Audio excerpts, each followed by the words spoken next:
Hi, my name is Frank Schaefer. I'm a writer and a painter, sometime blogger, political commentator.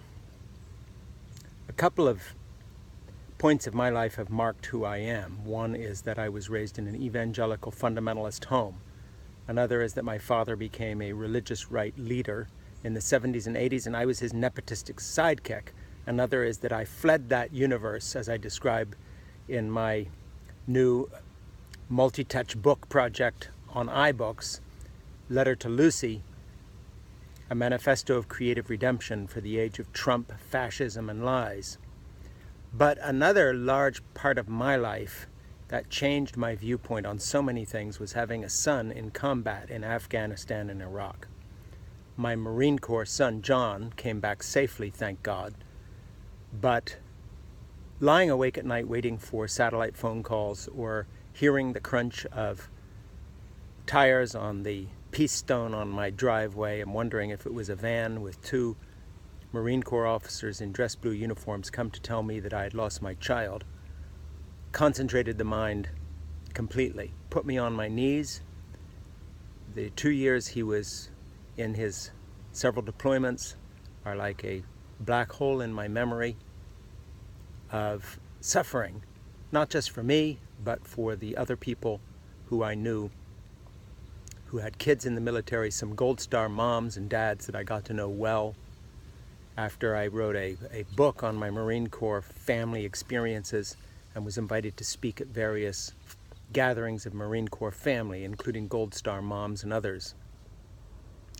All this has given me not just sympathy for General Kelly, who has been caught up in a firestorm of controversy because of his remarks defending Donald Trump, but an understanding that it would take William Shakespeare to unpack this tragedy.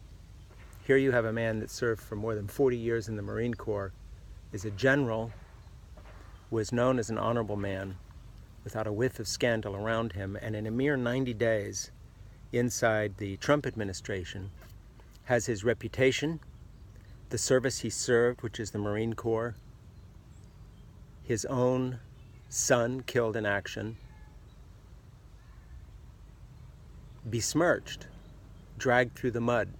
I'm reminded of Greek and Roman history, particularly Roman history, when you had generals who were serving Rome, trying to fight battles for corrupt Caesars, and yet they believed in serving Rome.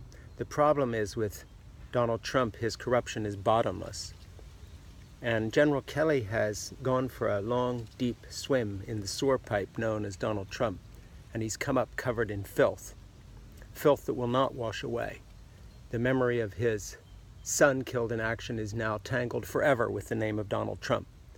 The name Kelly is no longer thought of as a stellar general in the Marine Corps, but as someone who has played and been played by Trump, and played a game with Trump, now caught in an outright lie about a black congresswoman who was proven right, not by hearsay or, quote, fake news, but by videotape that can't be edited away or wished away, showing that she didn't say what General Kelly said she said in his rather deranged moment of suffering, I think, for his son, when he lost it and began lying about her as if somehow he was defending his own son.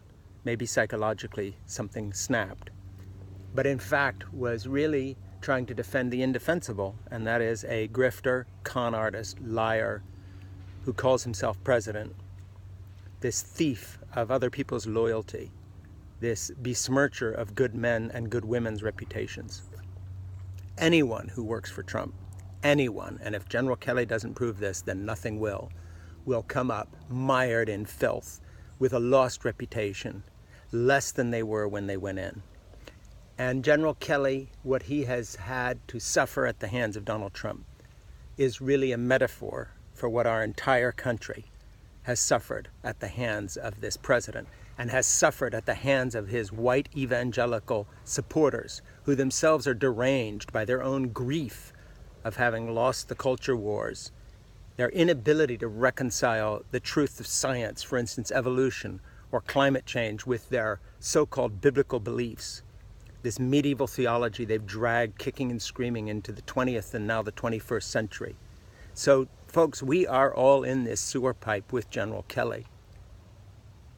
My heart goes out to him, his family, those who will remember his son as something more than simply a pawn in Donald Trump's disgusting, evil games. Thank you. My name is Frank Schaefer.